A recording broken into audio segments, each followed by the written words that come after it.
Alright, I'm going to try and give you guys the quick rundown, obviously from the video. My buddy sunk his 17 XMR 1000 Outlander. I'm going to try and give you guys a fairly quick rundown of the process of what you do if you sink your four-wheeler. So the first thing we did was obviously he killed the engine, which is what you want to do in a situation like that, to avoid the intake sucking in water directly into your motor. Either way, you're going to have water everywhere. It's just the fact of it's better off if the machine's not running during that process. So when we brought it back here, pulled the skid plate off, pulled the passenger side floorboard. It makes it much easier, gives you a lot better access to get to your gear case fluid. I don't know if it's mandatory, but from my experience, it's the best way to do it, because right there is your fill plug, and right below it is the drain plug. The first thing we did was we pulled off the spark plug caps and pulled out the spark plugs. Here's your passenger side, very easy to get to. And your driver's side is a different story. You're going to have to pull the top of the heat shield off of your exhaust. There's also your computer right here, and what you want to do is there is 3 bolts, 2 that connect to the actual computer, and the other part goes into your air box. They're 10 millimeter, so all you do is unclip that. There's a little button right here. You'll press that, and that'll give you room and access to this slide, which actually disconnects this clip.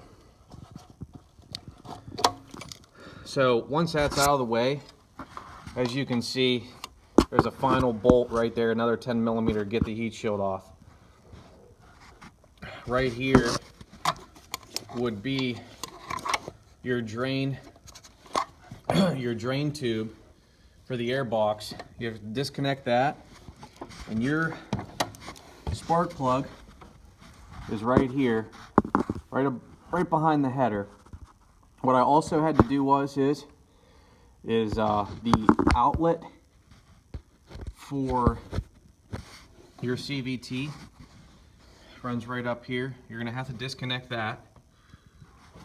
And let me see if you can see that plastic tube right there. You're going to have to disconnect. There's 1 bolt there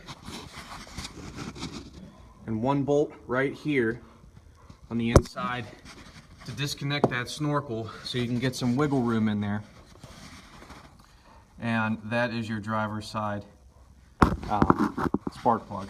Now, as far as what I used, I have a little nub here, and it's a 14 millimeter deep socket I used to pull the plug out. Started cranking the motor to get the water out of the heads. After we cranked and nothing was coming out, we dropped the engine oil, and the engine oil is right there. That's a 17 millimeter. As far as your oil filter, that is right here. And those are T30 Torx. There's 3 of them.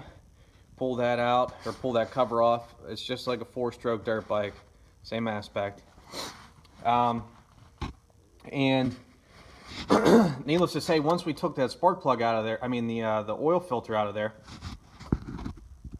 I put that cap back on after I cleaned out the excess fluid. And for changing the oil multiple times, you just keep the oil filter out of there so you're not wasting them. It's not going to hurt anything. Obviously there was going to be water in the fuel, so what we had to do was there's a zip tie right there and 2 right here that hold your fuel lines in place. We had to disconnect those, and here is 1 injector Now there's a green button on this side and on the other side. Really easy, you just clamp them with your fingers and they come right off. And here is your other one right up here. Once we disconnected those, I ran them out all the way to back here, and I drained all the fuel into a 5-gallon bucket. To do that, all I did was I kept cranking the motor and priming the fuel pump, and it just pumped all the fuel out of it. Put fresh fuel into it, reconnected the injectors, sprayed them out with injector cleaner just in case there was any excess water sitting up here. And like I said, here was the gear case. The actual fill port has a plastic nut on it, so just be careful. Make sure you get a 15 millimeter, make sure it's tight. Whenever you're putting this thing back on, make sure that you're not over tightening it so you don't strip this. That's very important. And obviously, once you before you screw these things back on, make sure you clean them up so there's no debris on it or anything like that. And this is the drain plug, and that is a 13 mil. And as far as your gear case, it takes 450 milliliters, and we run a 70, I believe it's 75 weight by 140. The XPS synthetic gear oil from BRP. The rear diff.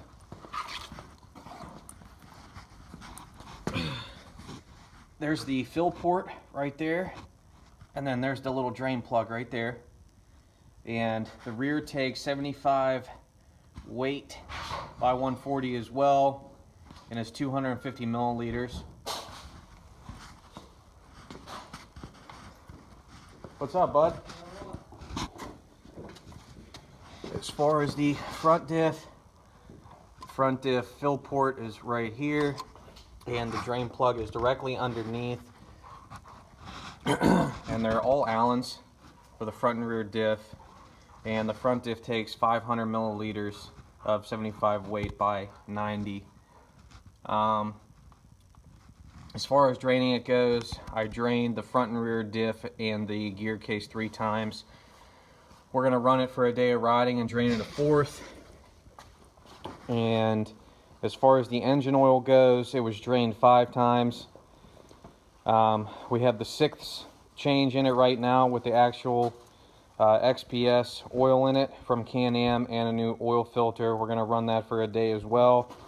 And after a day of riding it, we're going to change it one last time just in case there's any excess. And if I didn't mention, the gear case was 3 times as well. And we will do a 4th change after a day of riding. And that is mainly it. And thanks for watching.